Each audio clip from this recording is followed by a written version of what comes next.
Surveillance is a thing of the modern era, with new technology being invented almost daily. We've seen an influx of night vision cameras, dash cams, CCTV, and more. But they failed to locate our missing people and solve our homicide cases. Number 10. It was April of 2022 when Johnny Cashman found himself living alone in an apartment in Lynchburg, Virginia. Johnny allegedly suffered not only from anxiety, but also from bipolar disorder. His sister Sarah and his parents all lived in Maine, but they all kept in close contact. In fact, Johnny spoke to his mother on a daily basis, a routine that would suddenly cease on the 14th of April. Throughout the following days, Johnny's family still hadn't heard from him. As concerns continued to mount, the Lynchburg Police Department was sent to intervene. 5 days after all communication had stopped, officers headed over to 1415 Kemper Street to do a welfare check. There, they would find the 38-year-old deceased. Police then made contact with his family and told them that they'd found Johnny, but that he'd suffered some sort of medical episode. He did have some pre-existing health conditions, information that was passed on to the chief medical examiner. Believing that the passing was due to natural causes, investigators declined an autopsy and gave the go-ahead for the body to be moved. The medical examiner reviewed the remains and concluded that there was no trauma involved. So that was that. Investigators informed the Cashmans of the unfortunate event, and the case was closed. Except it wasn't. Johnny's fate was actually far more sinister than a medical condition, a fact that became obvious when his mother and ex-girlfriend headed to the apartment to collect his things. Nothing could prepare them for the disturbing scene that they were about to walk into. The apartment was in a state of disarray. Red handprints were smeared across the doors, walls, and floors. Pools of vital fluid collected in various areas of the apartment. It was clear something unnerving took place here. By now, all evidence was destroyed with the cremation of Johnny's body. After taking photos of the scene, Johnny's ex stood outside where she met a neighbor. She immediately showed him the pictures. He then informed her that they had a Ring door cam, a vital piece of information that exposed the truth behind Johnny's sudden disappearance and unexpected passing. The neighbor began sifting through all the videos that had been recorded that week until he landed on the day that all communication stopped. And what they saw was truly disturbing. The camera was aimed directly down at the stairs, with Johnny's apartment to the left. The footage shows the man arriving home at 3:03 that afternoon. He was healthy and came bounding up the stairs, seemingly in good spirits. It was here that something harrowing would unfold. As the door closes behind the residence, almost immediately, the voice of a male can be heard. He's shouting to someone, asking them to stop, and "What are you doing?" Banging noises erupted from the apartment shortly after, and 8 minutes later, another male exited the apartment. He closes the door and heads downstairs. At the bottom of the staircase, he turns around and heads back towards the door, pulls his sleeve over his hand and wipes the door handle. Then he exits the apartment, disappearing into the afternoon. Given the good shot of the potential suspect, police were able to quickly identify him. Authorities never named this individual as an official suspect, though, and in October of 2022, they announced they would not be pressing charges in relation to Johnny's passing, citing that the whole case lacked evidence. Number 9. The scene is set in the darkened early morning hours at the Garden Ridge Easy Mart, located on the 19500 block of FM 3009. It's July 2020, summer, and it was here that a 40-year-old San Antonio resident found herself working the night shift. Pam Smotherman was a beloved store clerk, working alone at the Easy Mart. It was during that shift that she would become the center of what was like a horror movie. With very limited security precautions in place, at around 3 a.m., a man entered the store. Initially believing that he was just another customer, Pam waited for him to approach from behind the counter. On security cameras, the man can be seen entering the store. It's unknown if he headed straight for the clerk or not, but the next thing Pam knew was that a firearm was being pressed to her back. The assailant's identity was concealed by a red bandana wrapped around his lower face. He demanded that the clerk hand over the lottery tickets and all the cash from the register. Even though Pam did as she was told, the assailant still fired, and she was left deceased as he quickly fled. During the ordeal, she did manage to trigger a silent alarm, though. Police would later arrive at the store to find a brutal scene, and an investigation quickly ensued. Despite being captured on camera and appeals being made to the public, the man in the video who took Pam's life couldn't be identified. The family drove around town, showing the image to anyone they came across, asking if the man looked familiar, but it was a fruitless effort. As the community continued their search for a suspect, the Smotherman family was making efforts to ensure that something like this wouldn't happen again.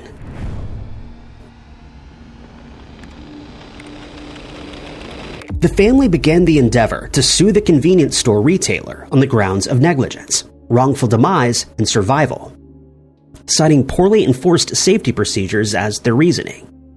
According to the court documents, the retailer had ignored requests from the corporate entity to close up at an earlier hour due to safety concerns, and those concerns certainly presented themselves. By May of that same year, the arbitrator issued a $4.45 million reward in favor of the Smotherman family. In regard to the security concerns at this store in particular, it was found that despite triggering the silent alarm, local police didn't arrive at the scene until 5 minutes later. Pam was also left there alone. Despite video footage of the armed and masked assailant later being found, the robber remains unidentified, and Pam Smotherman's homicide remains unavenged. Number 8. In 2014, Janice Ozalapa from Oakville was working as a contractor and owned his own company called Oakleaf Renovation. Janice was originally from Latvia and relocated from there to Canada in 2008, where he settled down in Burlington with his family. He was a proud father and was present in his adult children's lives, as well as his younger daughters. The family would stay in constant communication, which is why his absence is outside of the norm for him. It was the 30th of September, 2014, when Janice left one of his work sites, never to be seen again. As he pulled out of Weeping Willow Drive, he headed into obscurity. By that evening, when he still hadn't returned to his Burlington home, family grew concerned. With each passing hour, fears began to mount, eventually leading them to the police station, where 50-year-old Janice would be reported missing. The initial investigation into the strange, unexpected disappearance found no trace of him. Janice had simply vanished. Although he was regularly active on social media, the missing man had not a digital footprint since that day, leading some to wonder if he met with foul play. For months after the disappearance, no significant leads would present themselves, and the case soon fell into obscurity. Then a foreboding discovery would be made. It could have easily been assumed that Janice had been involved in a car accident, driven into a large body of water, or been sent plummeting off a steep cliff. But when someone happened upon the Chevrolet, it became clear that this was not the case. Through a tip from the public, police were led to 157 Cross Avenue, behind an Oakville business. It was here that the truck would be located, but Janice was still missing. The discovery, though, did open a door to allow authorities to narrow down an area where they could start scouring the security footage. Surveillance cameras captured an image of the truck pulling into the dimly lit parking lot across the street. This was at 5:30 in the morning, on the 1st of October, the day after the disappearance was reported. The vehicle was pulling into the Oakville GO station, and moments later, the camera captured the silhouette of an unknown individual making their way back toward Cross Avenue and vanishing from view. The silhouette was difficult to decipher, but when shown to family, they were certain this was not Janice. The family based this conclusion on the person's gait, which was not consistent with the missing man's walk. The discovery of the CCTV footage left many questions for investigators. Who was the shadowy figure? How did they come to acquire the truck? And why did they discard it and flee in a hurry? Information can be directed to the Halton Police Homicide and Missing Person tip line at 905-825-4476. Number 7. Tom Hagen, a Norwegian billionaire, investor, and co-founder of Elkcraft, married at a young age. He was just 19 years old when he and Anne Elizabeth Hagen were betrothed, an event that took place prior to the riches and fame. The pair seemingly led a quiet and unassuming life, described as down-to-earth and grounded. They'd been living in a suburb of Oslo for the past 40 years and had been driving a simple Citroen car. Although he was a billionaire, Hagen and his wife preferred a simplistic life and lived it in a simple Norwegian home. The traditional styled house had no additional security measures, no high walls or security guards. It was simply a suburban house. Norway isn't a gated community like many other areas, but most do take extra precautions, something that the Hagens hadn't done. It's possibly for this lack of security that Anne became the target of nefarious activities. The story starts at the end of July 2018, when a local newspaper published an article about Hagen and how he earned around 170 million NOK the year before. Fast forward to October 31st, when Hagen leaves his simple home and arrives at his workplace just after 9 a.m. Moments later, he and his wife would have a phone conversation. Anne stayed at home that day with her new puppy. By 9:48 in the morning, ominous things would begin to happen. Tommy Skansen, a neighbor, phoned Anne at the time. He was an electrician who helped her with some light fixtures some weeks earlier and was calling to find out how they were working. When Anne failed to pick up, he knew something was wrong.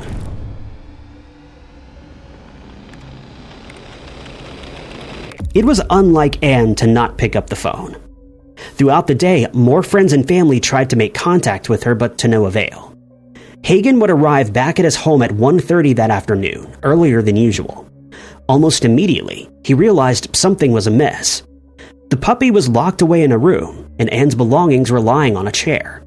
Then, Hagen finds something truly alarming. It's a long letter alongside a cable tie. It was a ransom note demanding 9 million euros in the cryptocurrency Monero. The note eerily stated that the whole family was being watched, and that if anyone contacted the police, things would go horribly wrong. Instructions were also left behind for Hagen, explaining how he could buy more Monero. The billionaire ignored the warnings of Anne being potentially harmed and called the police, stating that his wife was missing and being held for ransom. After 2 p.m., the police met with the man at the gas station. Given the nature of the crime, they couldn't release information to the public, and instead had to secretly gather evidence from the crime scene. During this time, discreet investigations were underway, and Hagen continued to work, but was unsociable. He had to tell neighbors and family that Anne was simply away, and was forced to keep them in the dark. But by the end of November, they'd all figured it out. Anne was missing. Whispers of a kidnapping began to unravel from household to household, but they weren't allowed to say anything. It wouldn't be until the following year, in early January, the police would finally publicly release information. Then, just days after the conference, a video begins to flood news outlets. It came from Hagen's workplace on the day that Anne vanished. It showed an unknown man walking down the road at 7:36 that morning.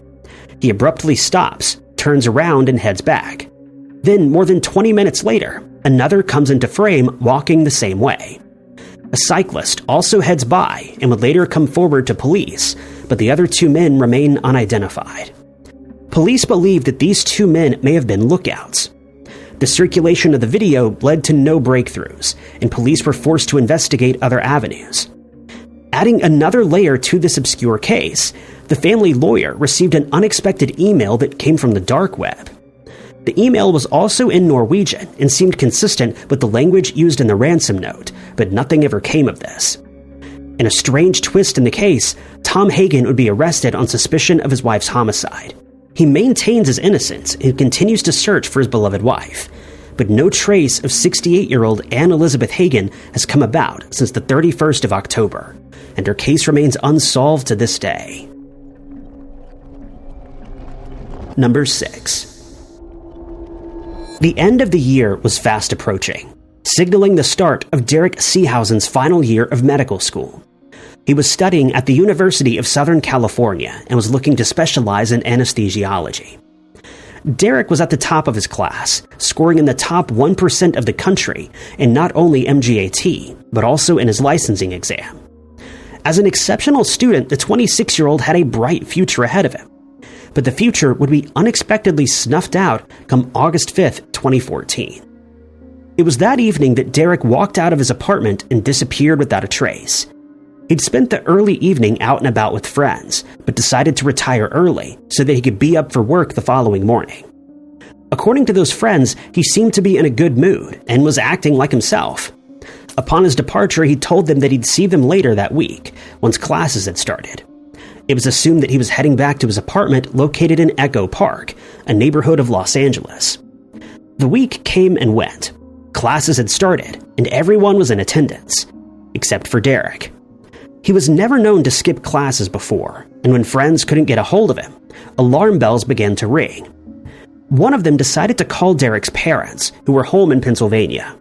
They were just as astounded to learn that their son was missing. After making several attempts to reach him, all of which failed, the Seehausens called the police. Officers were sent out to do a welfare check and found Derek's apartment empty. After doing a brief search, they found nothing out of the ordinary and no evidence to suggest foul play. It was as though he'd simply walked out of the door, leaving all of his things behind. His keys, wallet, phone, and laptop were all in the apartment.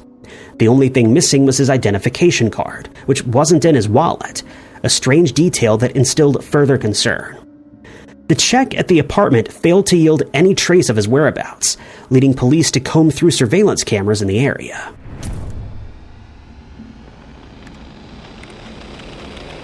After scouring hours and hours of video footage, detectives managed to piece together some of the missing man's movements. 90 minutes after Derek told his friends that he'd be heading home, he was spotted near the Vons supermarket. It was 10:33 p.m. when he used the ATM inside to withdraw $200 from his account, and then purchased a box of cereal and some milk. Derek was inside the supermarket for around 5 minutes before leaving, supposedly heading home. During the check at the apartment, police discovered that the same box of cereal had been opened. This indicated that Derek made it home and was seemingly interrupted shortly after. The milk was still sealed, and the cash he withdrew was nowhere to be found. It's believed that less than an hour after returning home, he left again to go to a friend's house. He'd given Derek a key to his apartment so that he could study there while he was out of town. The visit to the friend was to return that key. The missing man departed almost immediately and went back to his apartment. Oddly, at 11:54, he would use his mobile app to repay another friend $3,000. Derek had borrowed money from him for his tuition and promised to repay it after graduation, but he'd now done so prematurely for an unknown reason. The friend was surprised to receive the loan back so soon and messaged him the following morning to ask why, but he received no response. At 11:55, leaving his belongings behind, Derek exited his apartment for the final time. He was spotted on camera walking west on Sunset Boulevard and then crossing to Alvarado Street. The med student headed north and was sighted on surveillance footage for the last time at 12:02, still heading north. No one knows where he went after this. It would have taken Derek no more than 7 minutes to be spotted by the next camera, but he never made it that far before he vanished, never to be seen again. Information regarding this missing person can be directed to the Los Angeles Police Department at 213-996-1800. Number 5. Very little is known about the background of Dutch resident Martin Dikhoff. He's thought to have been born in either 1979 or 1980 and had been living in the town for at least 25 years. Life seemed to be going well for Martin until 2024, when a bizarre turn of events plagued the Dikhoff family. It started on the 23rd of January, when he opted to take a quick trip from the Netherlands to the coastal city of Ostend in Belgium. This wasn't his first time in the city, but he regularly traveled there to visit the gaming halls. Martin checked into the Andromeda Hotel at 11:15 that evening. Andromeda Hotel is a luxury hotel located near a casino. After arriving there and getting settled, he would then head to Casino Cursal and was captured on the casino's CCTV cameras at the slot machines. And at 12:30 on the morning of the 24th, he was seen putting his coat on and heading outside. But the footage reveals that Martin wasn't very interested in gambling. Instead, he was restless and on his phone. It's unclear where he went after that, since the cameras didn't capture his departure.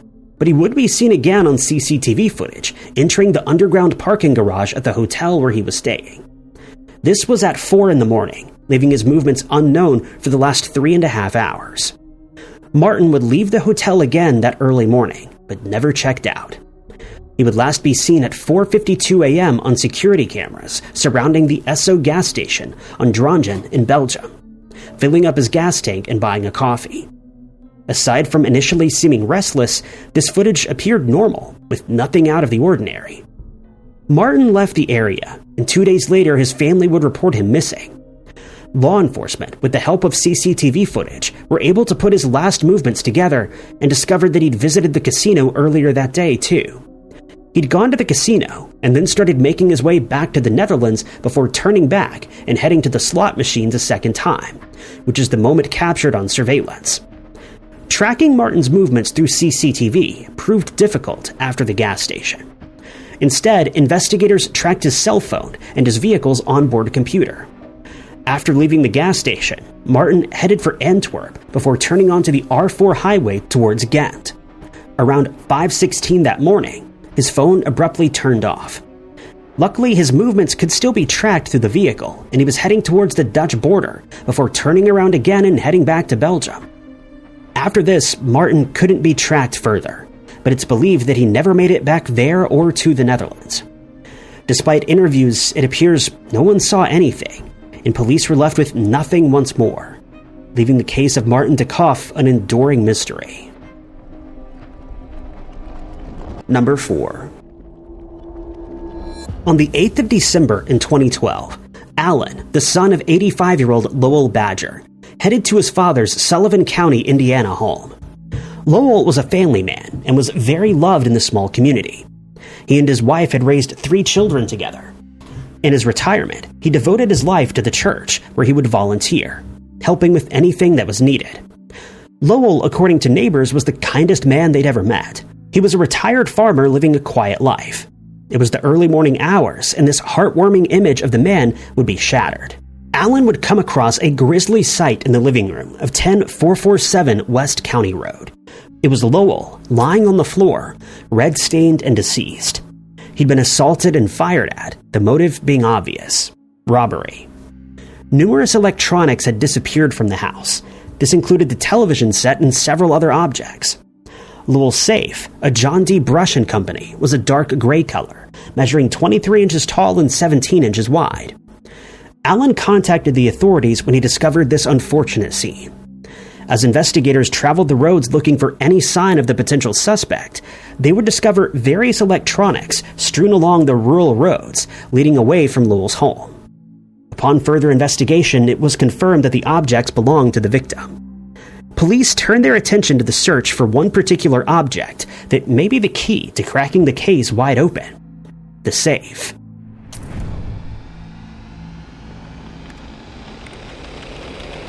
For days, law enforcement scoured the roads, ponds, lakes, and rivers in search of the unmistakable safe, but to no avail. Then, just when all hope seemed lost, authorities discovered some suspicious-looking surveillance footage. The video came from the closest gas station, and it was time-stamped around the suspected time of the robbery, which was believed to be between 9 p.m. on the 7th and 5 a.m. on the 8th. The security camera managed to capture the moment that a dark-colored vehicle pulled into the gas station. 2 men come into the frame around the vehicle, with one of them wearing a hat, making his way to the other side. It seems that they get back into the vehicle and drive away. Authorities believed that tracking down these possible suspects would be easy, given the small population of the area. Stills from the footage were released in hopes that someone may be able to identify the men. The first suspect was William Grimes, then Richard Taft, and then Grimes's brother, Arthur. Taft claimed that although he held a firearm, he was not the one to pull the trigger. He pointed the finger at another suspect, but that suspect denied his involvement in the crime, and his mother positively stated her son wasn't capable of such a thing. Witnesses allegedly saw Taft crying for days or even months after the event took place. Despite the indictments that have taken place, the investigation is still ongoing. Trials for the suspects are still underway as of 2025, leaving the case on the brink of being solved. Number 3. The morning of the 21st of October, 2020, began as expected for James Allen White, who's known mostly by his middle name. James Allen had a husband named Rusty, and the Dallas residents were up before sunrise, as they often were, and both went to their separate gyms. The couple's routine was like clockwork, and they would expect to see one another back home at 6 a.m. Rusty arrived at the home but was shocked to find that his partner was not around. While immediately concerned, he decided to give it a few minutes, hoping that his husband had just gotten stuck in a long conversation or something. By 6:15 that morning, calls and texts to Allen would go unanswered. And when he missed his 7 a.m. conference call, alarm bells began to ring. Concerned for his well-being, Rusty headed out, scouring the streets and phoning the hospitals, but to no avail. Further adding to the support that he was not one to break routine, Allen had planned an itinerary for the next few days with his niece and her fiancé, who were in town. They'd arrived the evening before, and Allen was excited to see them, but their expected meetup came and went with no word from Allen.